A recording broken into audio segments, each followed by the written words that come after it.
Hare Krishna, dear devotees. Welcome back to the GBC SPT page. My name is Devotees Das, and I'm very happy today to have with us a friend of mine and a wonderful devotee, Vrinda-sundari Devi Dasi. Welcome, Vrinda-sundari.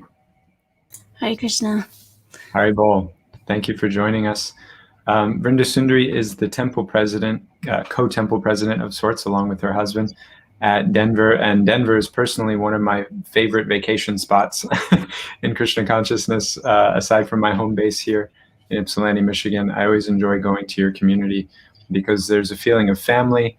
It's a place where Prabhupada was, and you guys have done such a beautiful job of maintaining the dynamic between young and old and everybody in between. For me, it's one of the bright spots in North America in terms of community development centered around a temple. So very happy to have you with us today. Thank you. Yeah. Now, anyone who's used to my interviews, they know I'll start off with this question no matter what else we're going to talk about, which is how you joined, because I always like hearing these stories. And I know something of yours, but for everybody else also, and for me to get to hear it again, how did you get connected with the devotees? Yeah, I had moved from St. Louis, where I was born and raised. I grew up in St. Louis, and then I moved from St. Louis to Lawrence, Kansas to go to school, to go to college, KU, Kansas. Rock Chalk Jayhawks. Yeah. and actually, like about a month before I moved, I had a sinking feeling after so many parties that summer. On a drive home from one party, I just sort of had this feeling like, what am I doing with my life now? Where am I going? I don't even know if I want to do this degree, what I'm going into in college, and I don't know what I'm doing. Who am I? Who's God? I had this moment where I just spoke out loud, whoever you are, could you please help me? And so then I moved to Lawrence, Kansas, and I was in the dorms, and about 2 weeks into school, I met Tushta Krishna Prabhu. Wow. On campus. And he was meeting students and distributing books. Well, actually, that's your husband now, for those that don't know. 20 years later. Rewind. I was walking to class, and I smelled something. It kind of smelled like coffee, but it wasn't coffee. It was more sweet. It was kind of roasty. And and I was wondering what it was, because I didn't know what incense was at that time. So I was sort of confused, but I was walking. I was thinking, what is that? And then as I was walking, I saw Ganapati Swami, and he was sitting at a table. And he had, his array of books and a little diorama. And he handed me a flyer, little flyer. And I picked up the Science of Self-Realization. I really like that illustration of the super soul. Nice. That's my first book also. Yeah. It's very mystical and artistic cover. Yeah, totally. So I felt attracted to that. And then he just started speaking about the soul and this and that, and I took the Science of Self-Realization home, and later that day on tour from another class, then I met Tushta Krishna Prabhu. So then we talked, and within that week I had started reading the Science of Self-Realization, and I didn't have a car yet, but I didn't know Lawrence very well, but I talked to my RA, the leader. Yeah. And I asked her, where is this park? Because there's a program at the park. These monks are having a program, and I want to go. So she said, actually, I was thinking of going myself. Cool.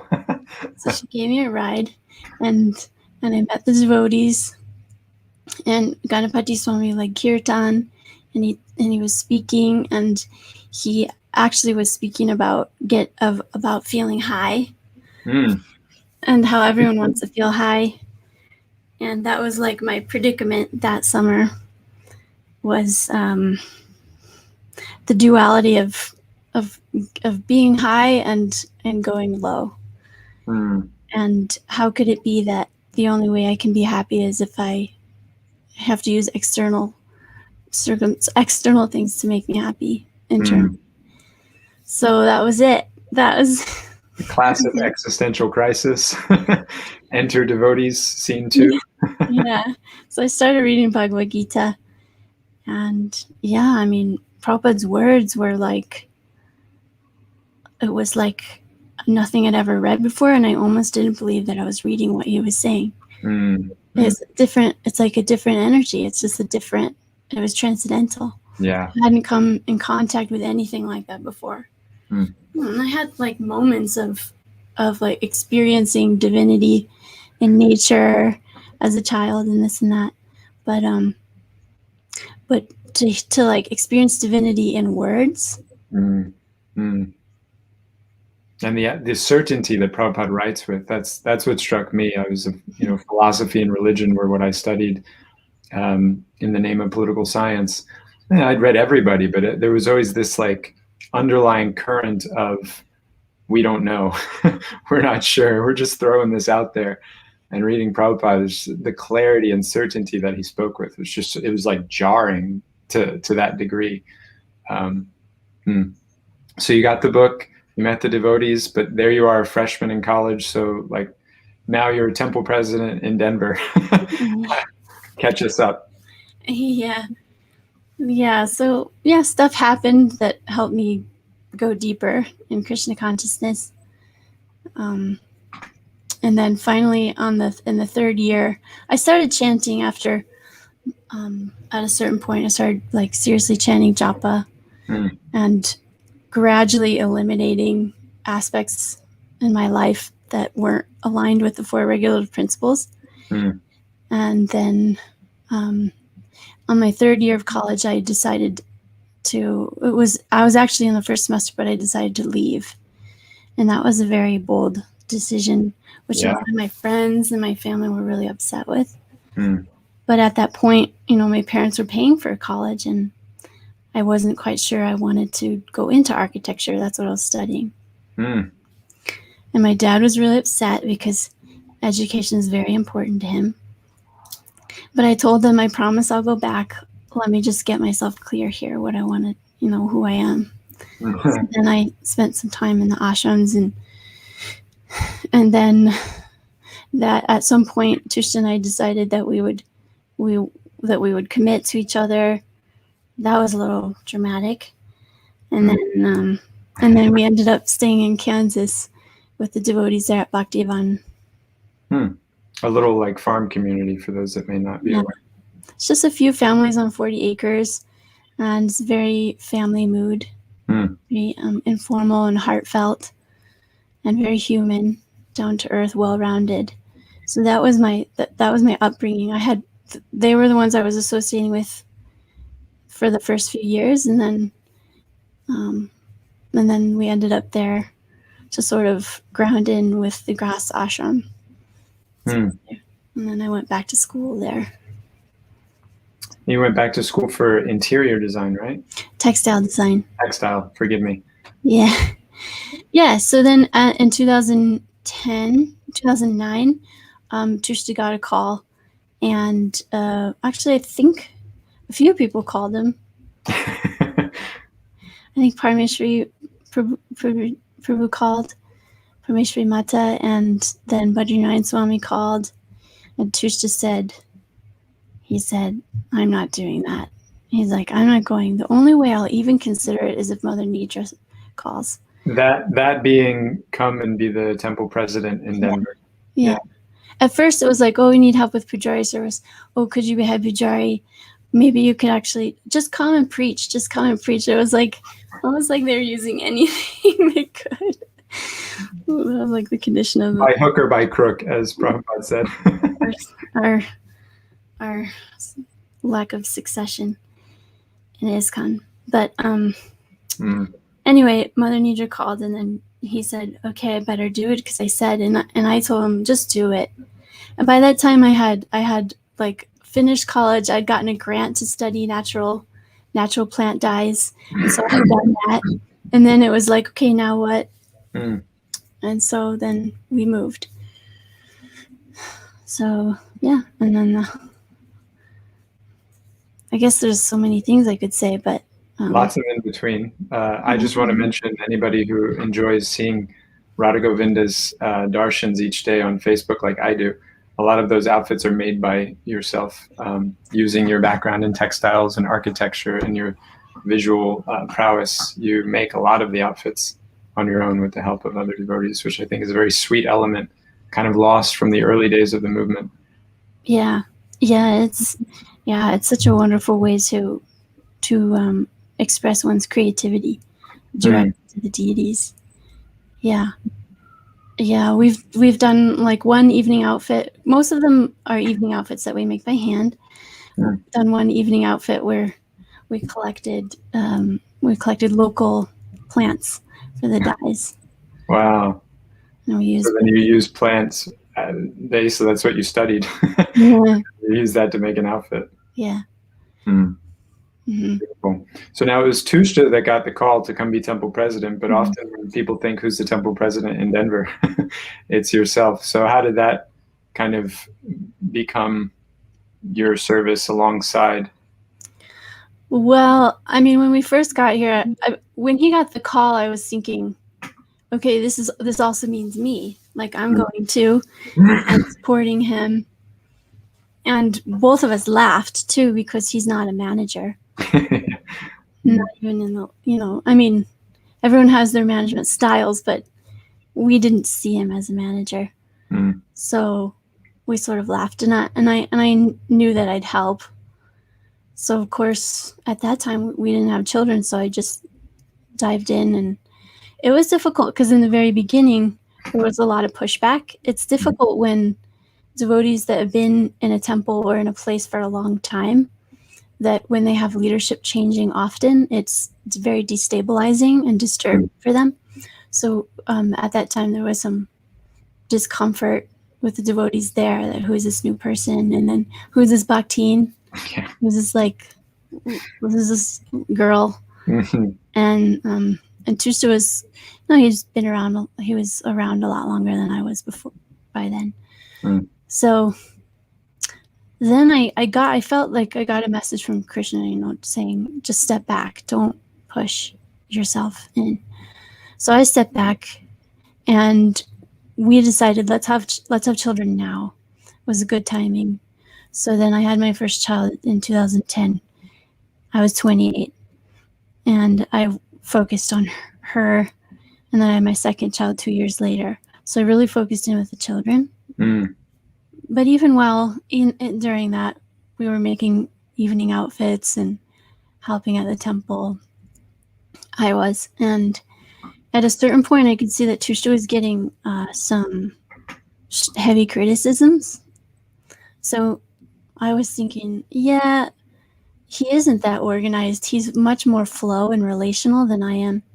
He's really good with people.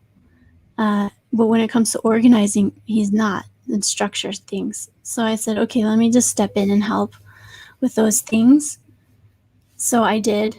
And then I started getting criticized. So then I thought, it's just, it doesn't really have to deal with, it doesn't have to do with like who the person actually is. It just has to do with being in a leadership position. So yeah, and then I started seeing too, like there were all these ideas about what wife of the temple president was. Like there's no job description. There's also not one for temple president. What to speak of for wife of the temple president? Yes, it's even more broad. Yeah. Everything that the temple president fails to do now is your responsibility. Yeah, I was like the complaint box. I was like I was supposed to be very motherly. I'm supposed to be a counselor. I'm supposed to be whatever.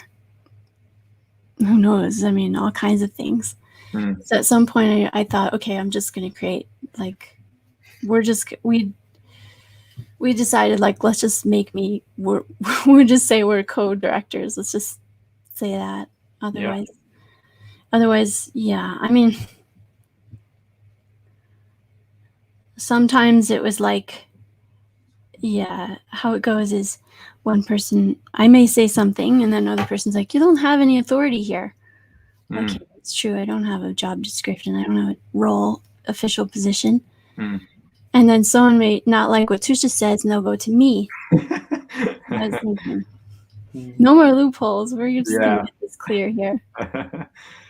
That brings up something interesting. You brought out several dynamics that make your service difficult. I'd like to stick on that lack of role identification. Mm-hmm.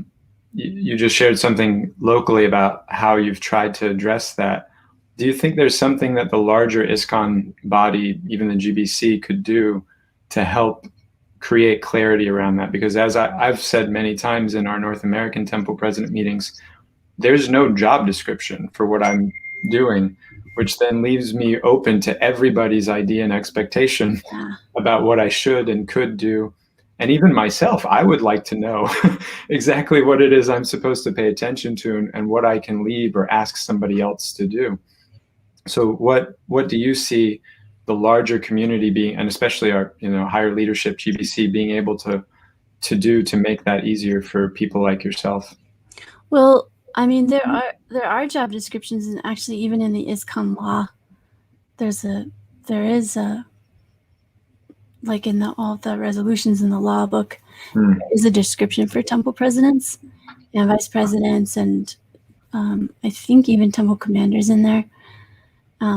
There are basic job descriptions. The first time I read it was in GBC College for the course. Yeah. So, I mean, I honestly think that we just need a bit more. I mean, there's a new role being created called the zonal supervisor, and that will increase communication. But I think just the connection and communication between those in upper level management like GBC and those like temple presidents, that there is a gap. So there is a position being created and has been created. There are some zonal supervisors, but also I think communication in general is really important, that the general member can understand what exactly the temple's president is doing. And also, to be honest, even with that job description, we have to create our own. And that was a few mentors were encouraging us. Like even when Tushta was moved here, he was like, he said, I'm not a manager. This is not me. And he said, you define the role. You define the role. So I think it's a mix of both. We need to be really clear about the basic responsibilities and duties, and also see what are our own personal strengths, and to really just go with those. And wherever there's gaps where we're not strong, whatever our weaknesses are, as far as like skills, then we bring somebody else in and we have them fill in that gap. I love that answer. And something we learned together at the GBC College, the portion I attended, is that the corporate world today is now coming to recognize that no matter how much they try to train people to improve things that they're not good at, that training almost never works. It almost always goes in vain, and it actually undoes the person's confidence. Whereas if they're just allowed to focus on whatever it is that they excel at and hone in there, then the person's performance in all other areas improves and increases. It's very much speaking to the Varnashram principle that we have in our culture. But sometimes these designations and boxes do get in the way of that. So I appreciate that answer a lot.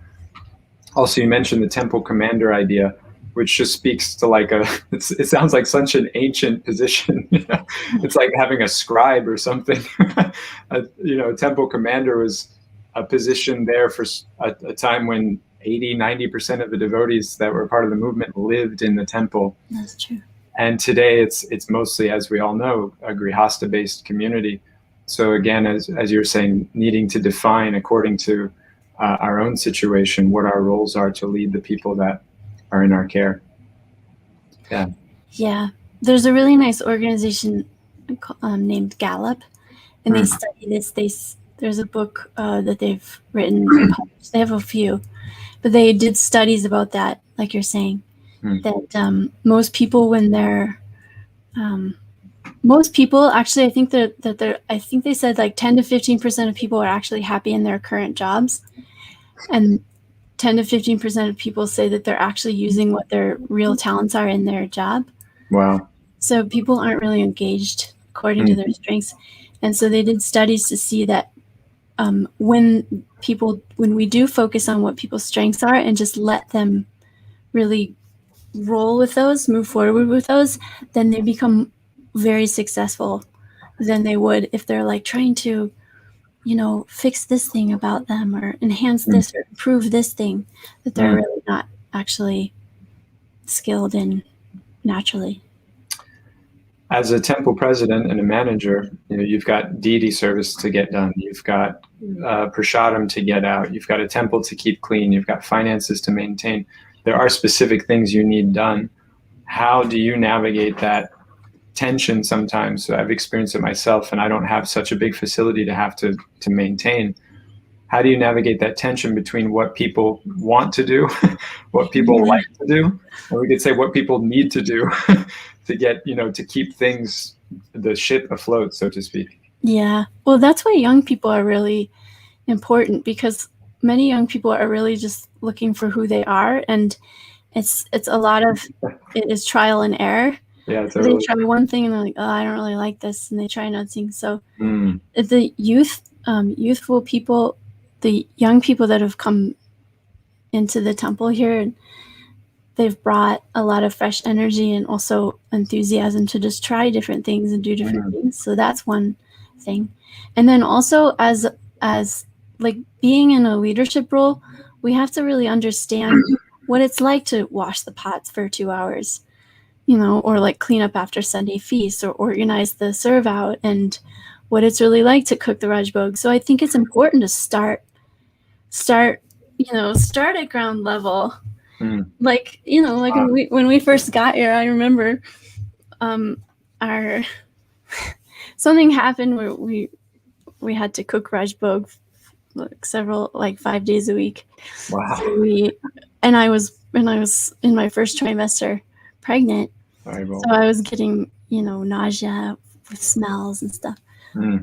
So it was challenging. But I remember like cooking every day, and in the dingy kitchen. At that time, it was quite dingy and dirty, and just like experiencing what it's like. So now, when I see someone cooking Rajbhog, of course the facilities are nicer, but now I know how it feels. I really appreciate it because I've experienced that. So there are certain things that I'd rather not do, like scheduling. Okay, like I know how to do scheduling. I've proven to myself that I know how to do scheduling. I don't really want to do it. I don't necessarily like it personally, but it's like doing the needful. There's a level of like commitment and dedication, and also experience that it builds that's really important for a foundation, for understanding others, and also creating like a depth in our commitment. And eventually, like I do think that we all need to get to that point later on in life, at least, that where we can really utilize ourselves in our zone of expertise, or in our zone of genius, rather than our zone of competence or willingness. Yeah. Well said. Thank you. And the dynamic, so you mentioned the young folks and they bring that youthful energy, and then naturally older devotees, they're more settled in what's their service and what's not their service. Yeah. And to have a whole community, kind of ticking without that cohesion that comes from living in the same space and depending on each other for meals and cleanliness, just like that, everybody rowing the boat together, synchronicity that is hearkened and romanticized in the early days. We were without that in 2021, and going forward, we can never expect it to be that way again, for ultimately good reasons, that the movement's expanding. So how have you addressed that in your community to create some sense of common purpose across these different, layers of involvement? Yeah. That tension's always there, the differing opinions and different phases that people are in. in their life that are all living together at the temple. Well, one thing that really helped was just having monthly resident meetings. We call them our resident refresh meetings. Nice. And actually, we haven't had them in a few months, and I can tell that energy's time for a refresh. Yeah, it is. I can tell because the cohesion just it's like we lose it. So, but when we have our resident refresh meetings, and it's not, we're careful that it's not like announcements.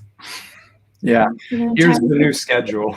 Yeah, because information can be given through text messages and emails, and it's not for like information download, but it's more for like building a team spirit, and that's so important. I think I'll say that later, but like what we started doing was bringing in like team exercises and team building things. So a lot of the devotees, most of the devotees actually really appreciated it and felt like that cohesion was quite nourishing for them, and it helped them stay enthused, because we need healthy interpersonal dynamics in order for us to stay encouraged in devotional service. Yeah. Especially when we're living in a little community and like we have to see these people every day and they annoy the heck out of us sometimes. So in order to like really see another person and connect with them in a substantial way, emotionally, it's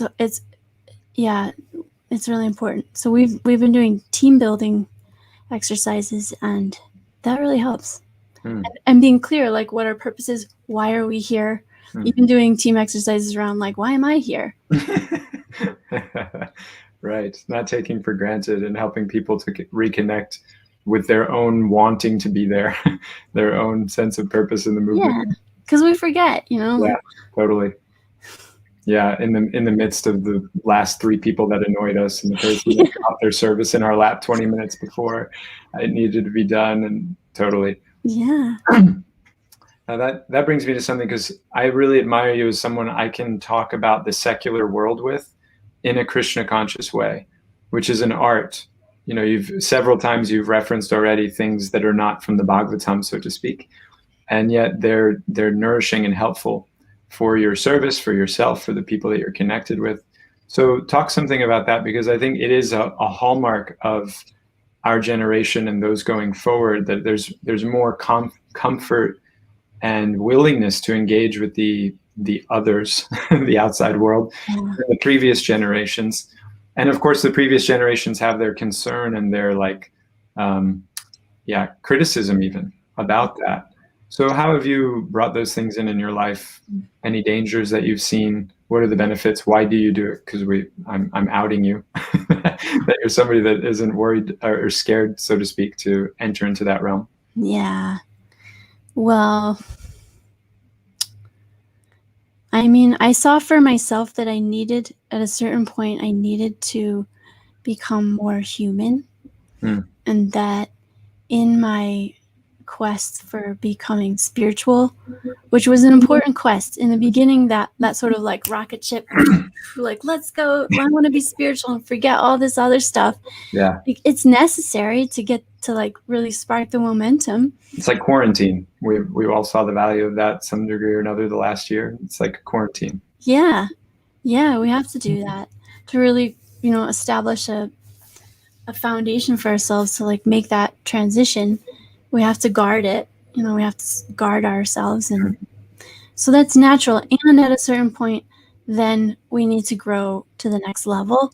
So I felt for myself that I wasn't connecting with other people substantially, including devotees. I mean, devotees and other human beings, including my siblings and my family. So, so I started like reading books and getting coaching and really looking at it. I also started studying communication, like reflective listening, empathic communication, nonviolent communication, and then doing a lot of self-development, personal development. And my sister had said to me, my sister was reading Prabhupada's books, and she would visit me, and one time she said, I love this philosophy. She said, I love the philosophy, But everything else, like the culture, how you guys dress, she's like, it's just so Indian and it's so different from, and she said, I want to be a human like everybody else. Like, I want to be a part of humanity. And I really feel like you're an alien. As in the other planetary sense, not the one country or another sense. Yeah. She's like, you're not like acting, you're not like a real human. And it was harsh. Maybe a robot. I've been called a robot. Yeah. Yeah. So so then I was really looking at that, and then actually there are so many books, you know, like I've read all of Brene Brown's books, and she has one that's called Dare to Lead, and she talks about, you know, actually substantial human connection in the workplace, because the corporate world can be so cutthroat and dry.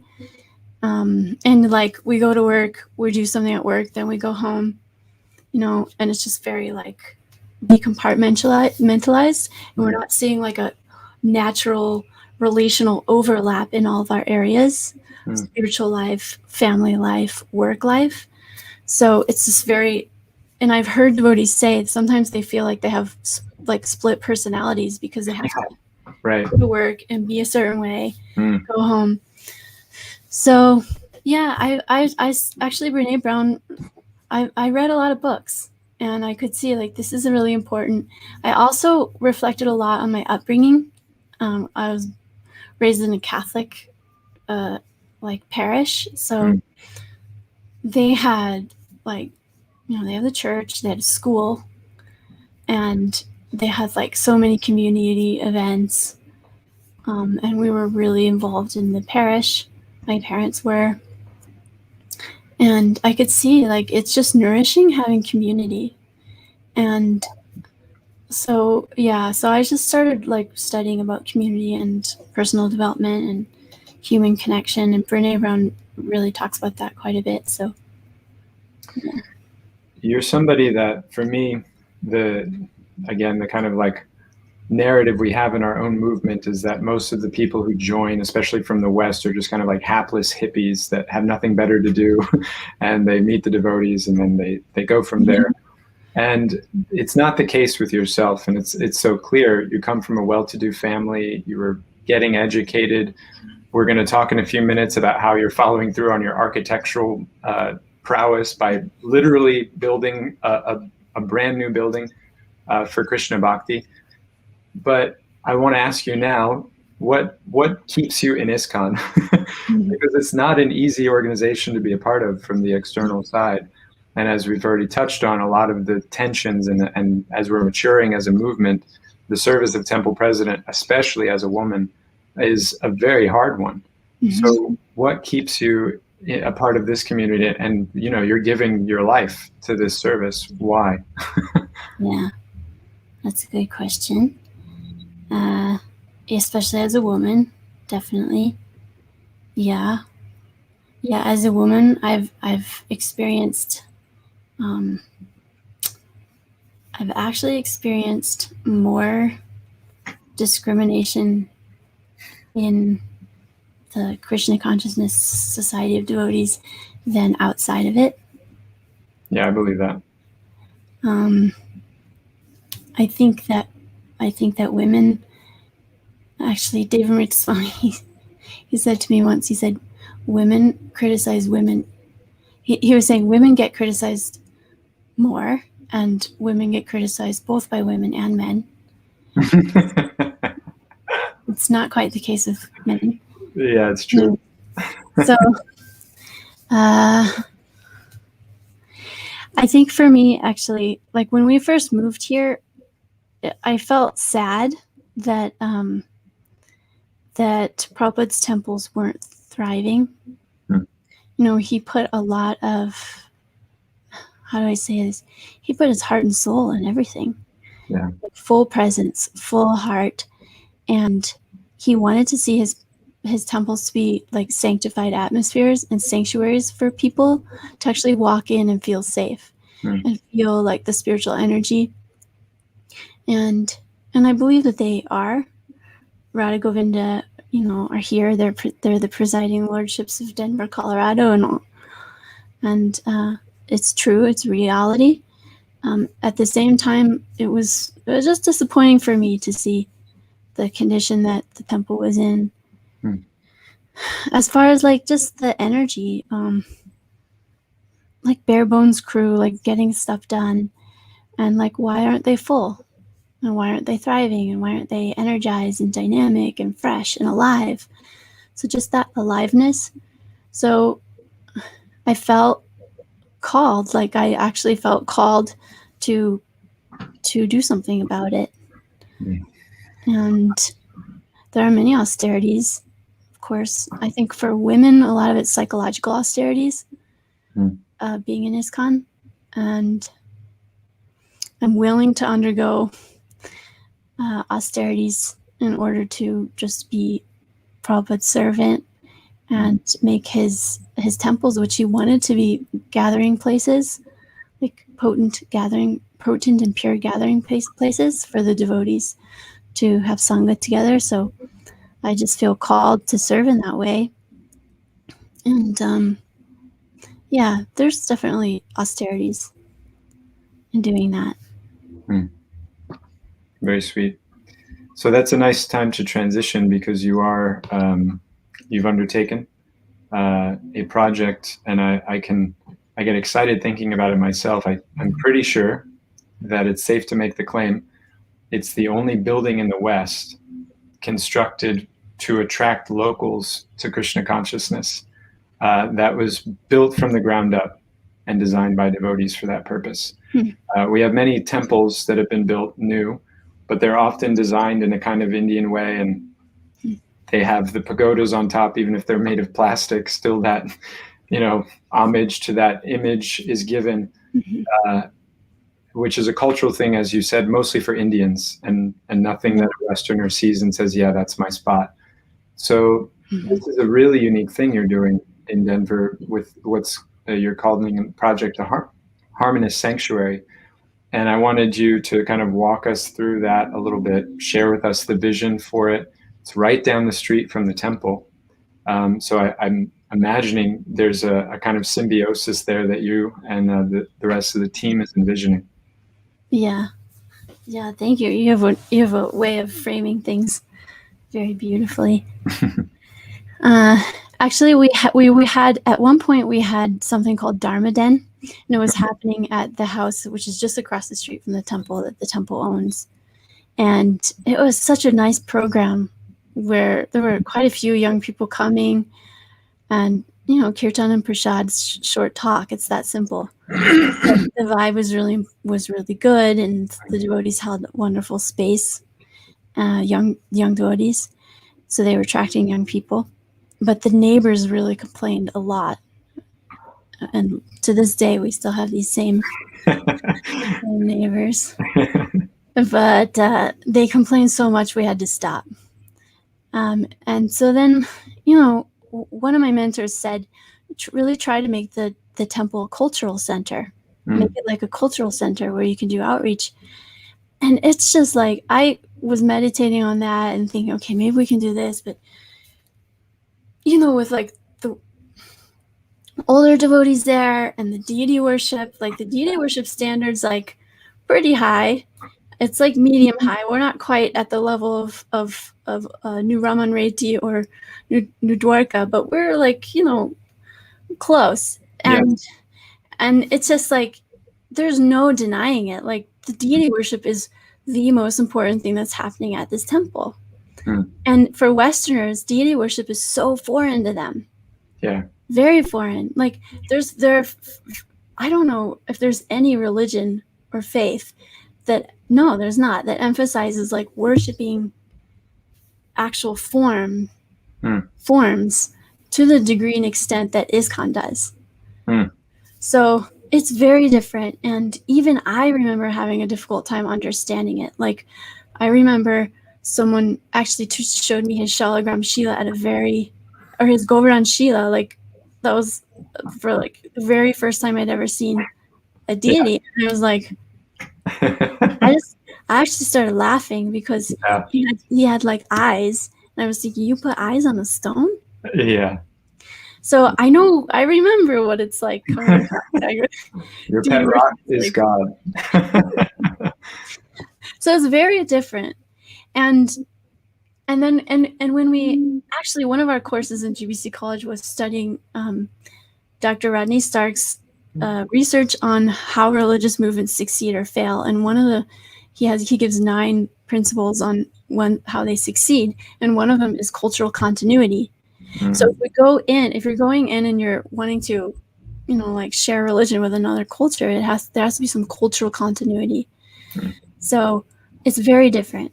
So for me, I saw like, it's not going to work in the same building, not in the same space. So we purchased a property, like an old house, which is just a block away from the temple, and it's on the main street of Denver, Colorado. It's Colfax. Yeah, right. This street goes straight into the heart of downtown, and the kind of the bloodline of all of the kind of new development and the hip, cool people. Just to give some geographic context for those not familiar. Yeah, it runs east-west straight through Denver. Yeah. And actually it goes through downtown, but there's sections of it, especially near the temple, that had previously been quite run down and pretty filthy and, degraded. But it's going through a resurgence just now. So Denver, the city of Denver is actually emphasizing it, and they're encouraging development there. Mm-hmm. So we got a property there, and it was an old house. And I just thought, let's just start programs here. Let's just start our programs here. Well, then I was talking to my brother, and I was saying I want to do renovations, and he said you have to check the foundation, because my brother he's also in this contracting construction business. And so I checked in with a design build firm. I really liked the designs that I saw on their website. I called them. He came out. The architect came out. He looked at the foundation. He said it's worthless to do renovations. Hmm. This building's so old, and it's just like a basic building. It's not even historically nothing interesting about it.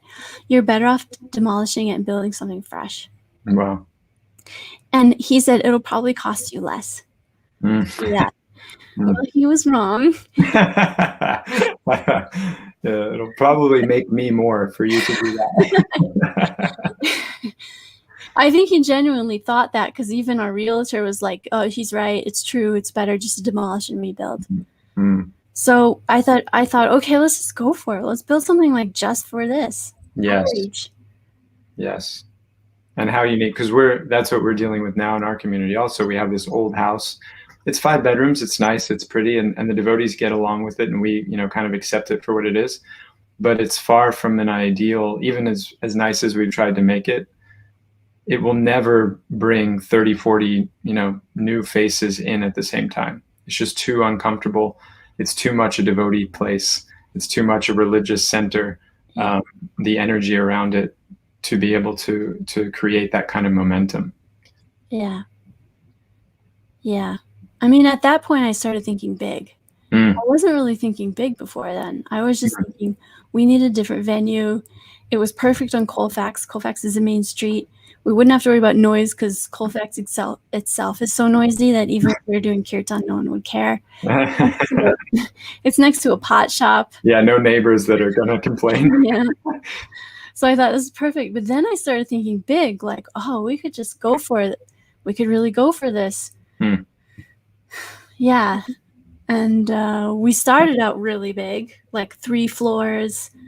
But then we had to start paring it down, because the sewer line goes underneath all 4 lanes of Colfax Ave. The water line goes underneath it. You'd have to get a bigger water line if you have 3 floors. As a commercial building. Like, then I started becoming introduced to the whole realm of commercial zoning and city zoning and that whole process. Yeah, which you've taken by the horns. And now essentially the building is there. And you're a few weeks, maybe a month, thanks to COVID and all the delays, from being able to function in the space. So I think you have a few pictures for us also. Maybe we could bring those up. I think I'll have to share, right? Yeah, you just hit that share button down there and then I can bring it on.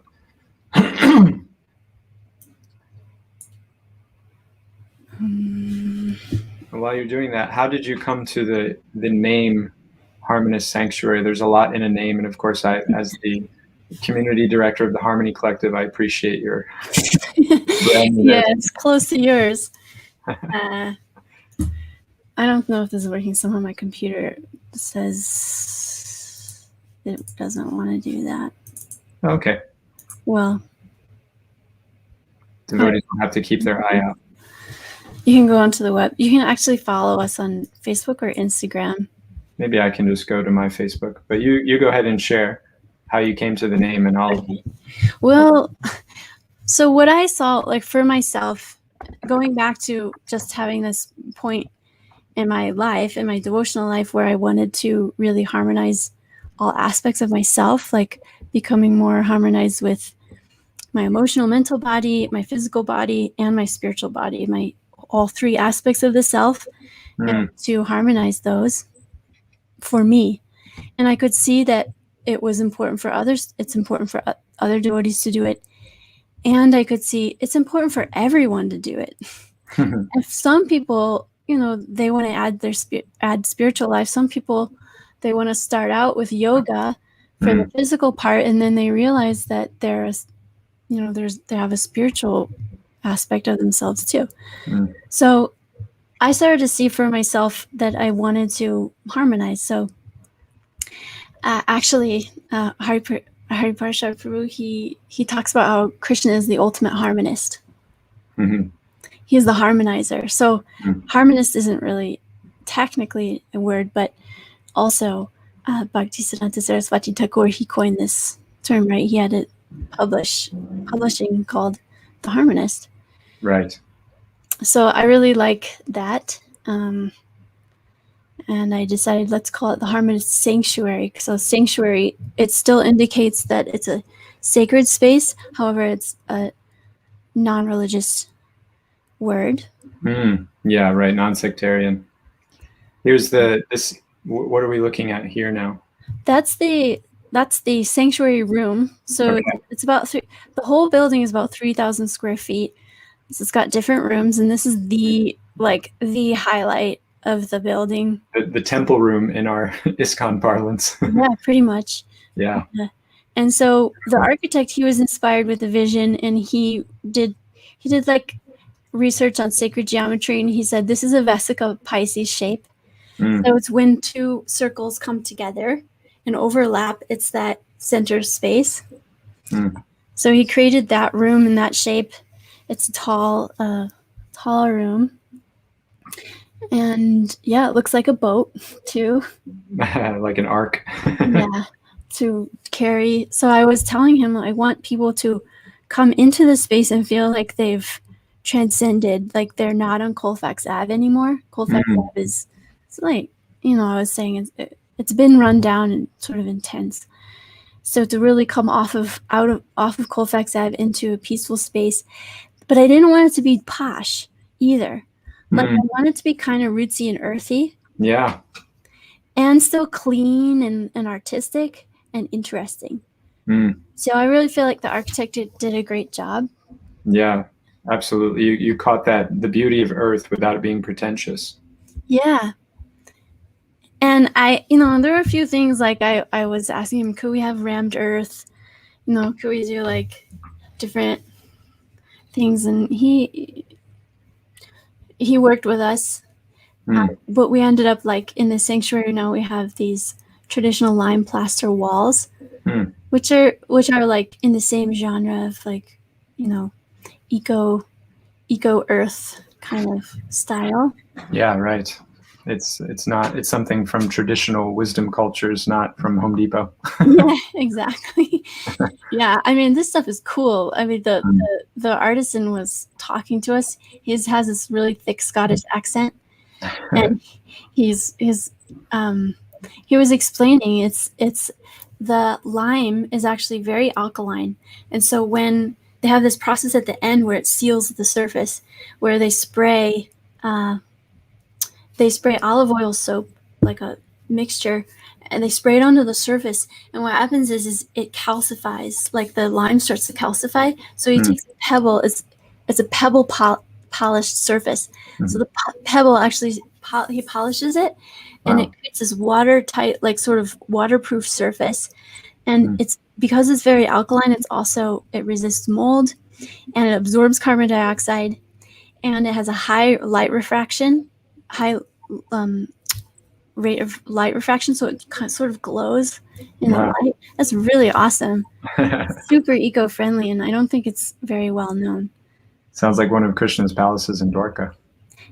Yeah, I mean, his palaces were like, you just need a few emeralds and diamonds studded in the wall there, and you're there.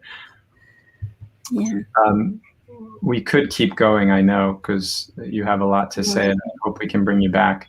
But I'd like to just put to you, and I'm very excited about this Harmonist project. And so it's many people in ISKCON or outside of ISKCON, to create maybe somewhat of a false dichotomy, just for conversation, say that you either have to do one or the other.